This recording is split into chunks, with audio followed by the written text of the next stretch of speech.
Professor, um ótimo dia, bom dia. Bom dia. Muito obrigada Obrigado. pelo senhor estar aqui na Universidade Federal do Paraná. Eu queria que o senhor falasse um pouco para nós, hoje, essa manhã, sobre a sua trajetória acadêmica, ou seja, a sua formação como medievalista. Olha, eu fiz o meu curso médio numa cidade do interior de Portugal, Leiria. Depois, na entrada para a universidade, ainda pensei fazer Sociologia, mas acabei por ir para a História. E encontrei um núcleo de professores na Universidade Nova de Lisboa, onde eu fiz a minha graduação, muito forte em Idade Média. Trabalhei, enfim, fui aluno na altura de professores relevantes como o professor António Oliveira Marques, o José Matoso, Maria José Ferro Tavares, Ângela Beirante. Então, havia um núcleo de medievalistas muito forte na universidade e isso, obviamente, que cativa os alunos e, nesse sentido, quando terminei a graduação e diante da oportunidade de fazer o mestrado, acabei por escolher especializar-me em Idade Média. Aí surgiu uma vaga numa universidade, a Universidade de Coimbra, para lecionar Paleografia e Diplomática, que são ciências muito próximas da medievalidade, não é? Para se estudar a Idade Média. E foi assim que entrei na carreira académica como professor, em 1987, e mais tarde fiz o meu doutorado sobre uma temática na fronteira da diplomática, da paleografia, da sigilografia, ou seja, na fronteira das ciências históricas com a grande história, e que foi um doutorado sobre a produção documental da chancelaria dos cónegos de Santa Cruz de Coimbra, nos séculos XII a XIV. E tenho publicado, entretanto, alguns estudos, alguma investigação, sempre no campo da Idade Média e predominantemente, ou melhor dizendo, preferencialmente, no campo da história monástica medieval portuguesa. Devo dizer que em Coimbra encontrei também um grupo de medievalistas notável. Ainda conheci o professor Salvador Dias Arnaud, que é uma referência na escola de Coimbra. Conheci o professor Avelino Jesus da Costa, que também já estava aposentado quando eu entrei em Coimbra, mas continuei com alguns discípulos destes mestres e, em particular, com a professora Maria Helena da Cruz Coelho, que foi a minha orientadora de doutorado, aliás, e com quem ainda continuo a trabalhar. De facto, nas universidades portuguesas, a Idade Média, apesar da crise que Portugal atravessa, continua a ter uma centralidade notória nos estudos universitários. Professor, diante de todas as suas experiências, o que representa a história medieval na sua vida? Olha, nós em Portugal temos a responsabilidade, quando somos crianças, nascermos sempre junto de um castelo ou de uma igreja medieval ou de um mosteiro ou de uma cidade medieval.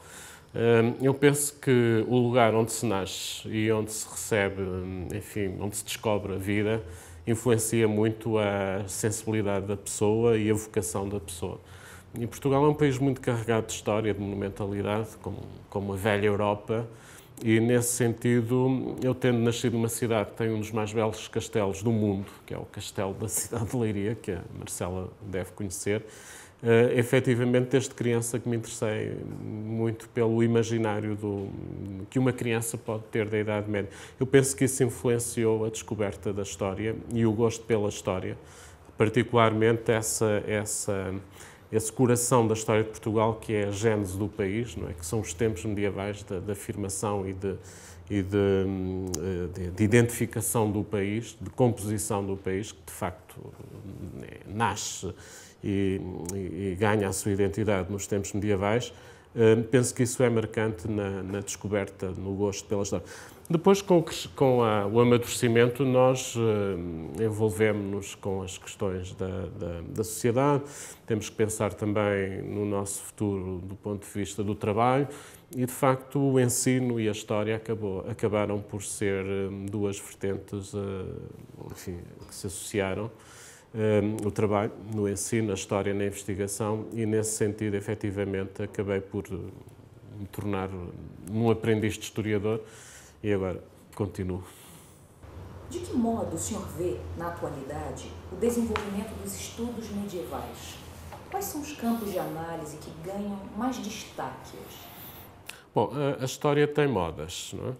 mas eu acho que devo sublinhar que desde o século XIX, desde as escolas positivistas e até eventualmente indo ao século XVIII, a Idade Média sempre se afirmou como uma das áreas de mais trabalho e de mais, como hei de dizer, de mais atratividade para os historiadores, não é? Portanto, assim é que a história científica, em grande parte, nasce de um confronto com a Idade Média. Estou a pensar no Jean Mabillon e nos De Re Diplomática, na descoberta das raízes dos Estados europeus, e que são raízes essencialmente automedievais e medievais, e, portanto, isso, de alguma forma, trouxe à Idade Média a representatividade e o lugar de honra, quase, de ser uma das épocas de rainha nos estudos históricos, pelo menos no período mais antigo.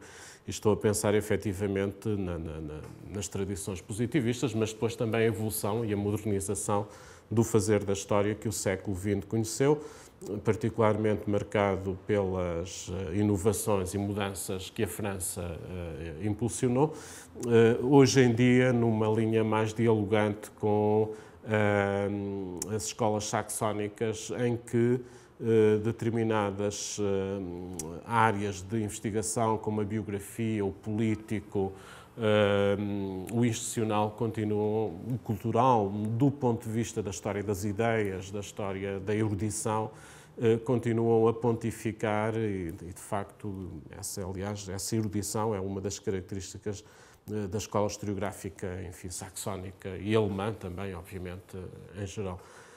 Hoje em dia, tudo é história e, apesar da história contemporânea ter ganho uma expressão inédita, singular, nunca no passado a história contemporânea. Não, poderíamos discutir um pouco esta leitura, mas hoje em dia, se nós fizermos um estudo em termos de representatividade do corpo docente no ensino da história em todo o mundo, provavelmente a história contemporânea é a que pesa mais, não é? E há uma redução das outras áreas cronológicas do ponto de vista dos seus estudiosos. Mas hoje em dia, de facto, depois de uma história estruturalista, depois de uma historiografia marcada pelas ideologias e ao serviço das ideologias e das utopias, não é? Hoje em dia tentamos encontrar uma história em que se reconcilia a tradição da investigação científica positivista, dura, documentalista, com a necessidade da compreensão do passado e de encontrar nesse passado de alguma forma a legitimação para o presente e para se desenharem as opções e informarem as opções que modelam a sociedade do presente e a sociedade do futuro. Bom, hoje em dia, e depois do domínio da história do económico, que ainda subsiste, depois de uma evolução e do alargamento das fronteiras da história do social, que também permanece, a verdade é que nós hoje em dia nos encontramos numa fase, numa tendência em que se recuperou o político, do ponto de vista da história, recuperou-se o estudo do biográfico. Nos últimos 15 anos, 20 anos, na historiografia europeia, a biografia ganhou de novo relevo, o estudo do indivíduo, obviamente em contexto social, e de acordo com os ganhos científicos que a nova história ou que as historiografias contemporâneas detêm, mas a verdade é que se nos anos 60, 80 predominava a história do todo social, a história do global, da história das longas tendências, hoje em dia, claramente, está na moda, ou volta a estar na moda, porque sempre se fez história, e a história também começa muito na biografia, o campo do biográfico.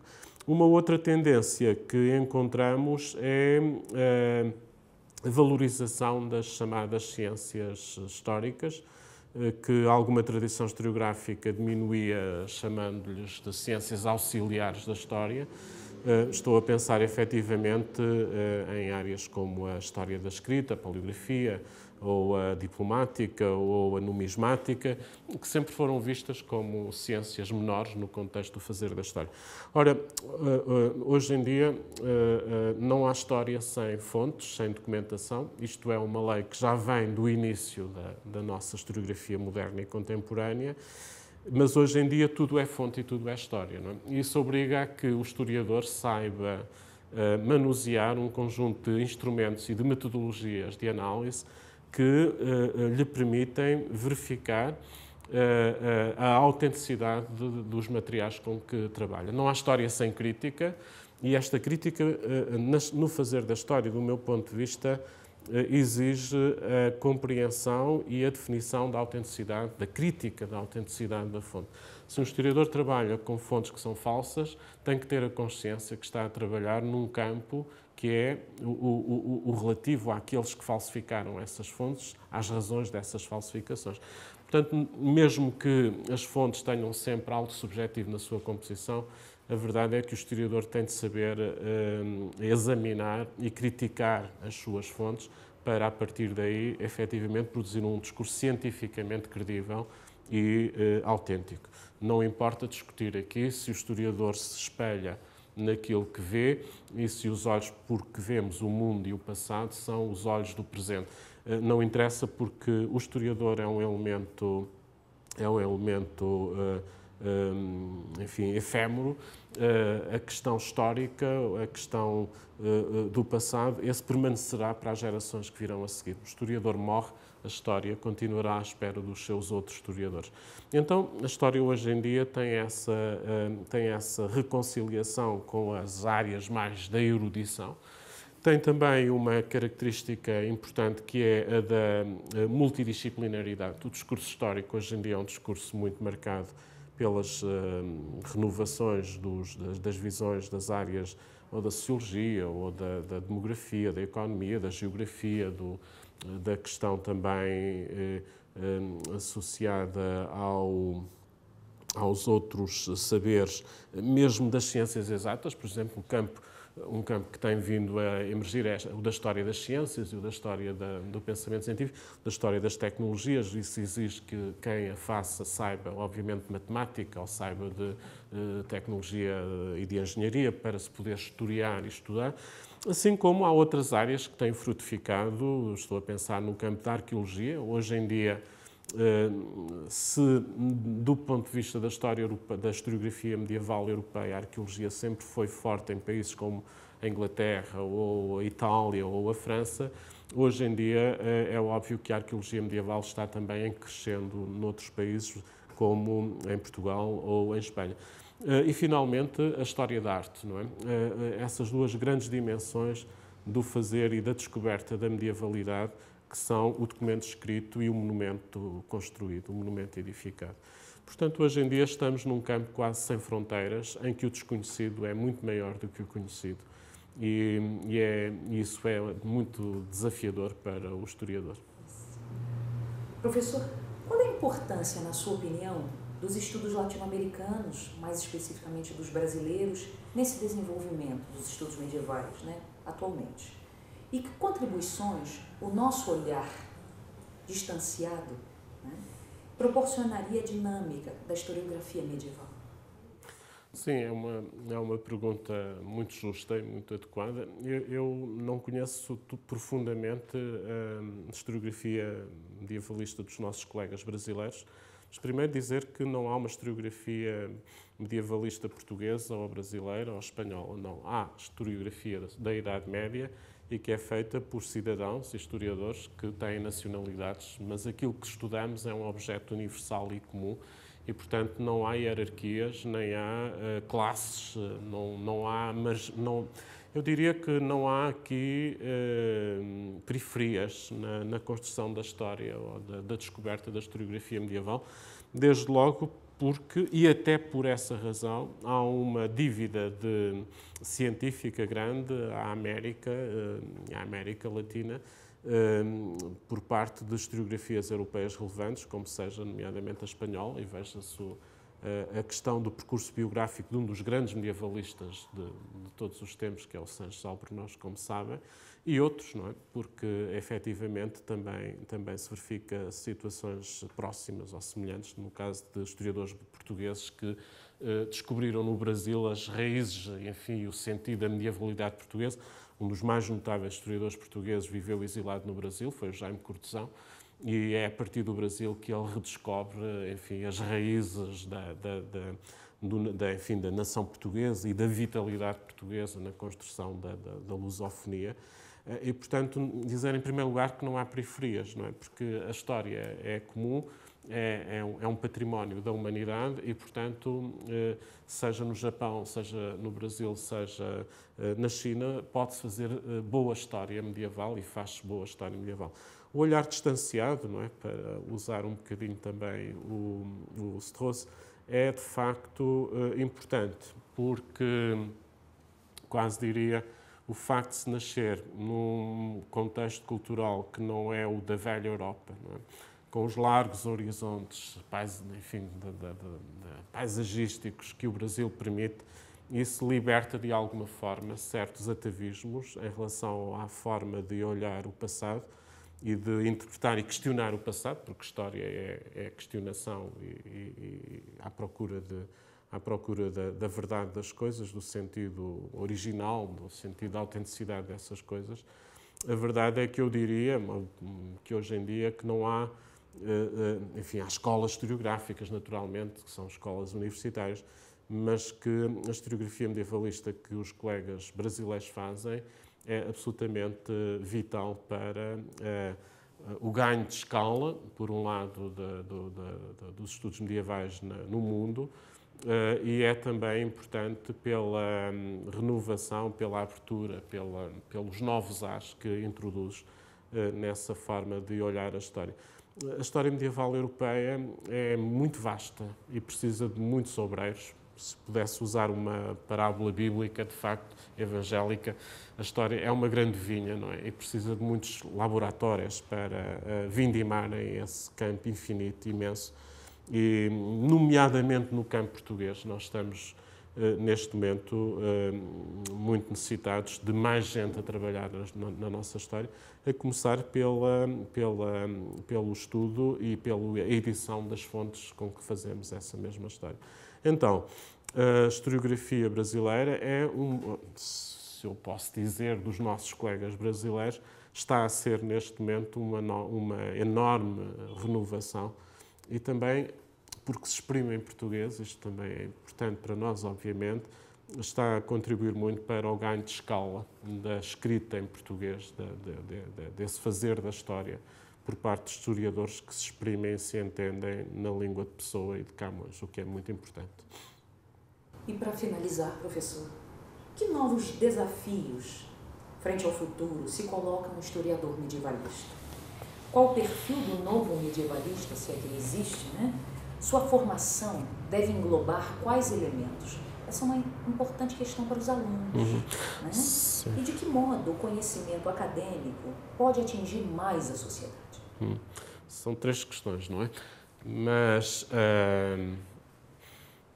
se um país se desenvolve e se entra numa fase de grande prosperidade económica e se isso se revela bom para os cidadãos, porque lhes traz nível de vida, aumento de qualidade de vida, direitos sociais, direitos políticos, direitos humanos, isso não pode deixar de ancorar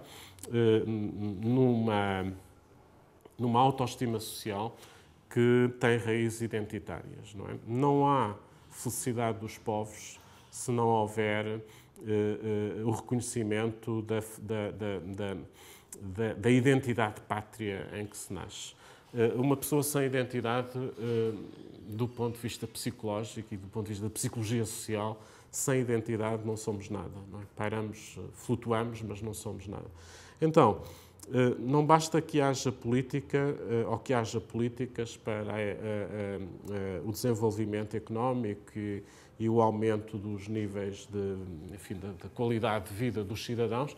É importante que sejam cidadãos em pleno direito e é importante que a humanidade se cumpra na felicidade das suas gerações, o que significa que se uma geração ou se as gerações de cidadania não são gerações felizes, não é? Não se identificam com as suas raízes, isso significa que as políticas públicas dos governos não atingem aquilo que é o objetivo maior e mais nobre da vida política, que é gerar condições para que as pessoas vivam bem e sejam felizes. Ora, estamos a falar de quê? Estamos a falar de humanidade, estamos a falar de ócio, que já os nossos antigos patrícios romanos e gregos nos ensinaram isso, não é? O ócio é, de alguma forma, é um dos aspectos da plenitude da vida humana, não é? No usufruto das artes, na contemplação das grandes, das grandes verdades, das grandes descobertas, das grandes conquistas humanas, nós não seríamos humanidade e não seremos humanidade se não nos encontrarmos, enquanto seres humanos, nesse equilíbrio entre o negócio e o ócio. O ócio é essencial à felicidade dos povos. Ora, as ciências humanas, as letras, enfim, as artes em geral, são fatores civilizacionais que marcam aquilo que se é e que apontam a razão de ser da nossa existência, em grande parte, não é?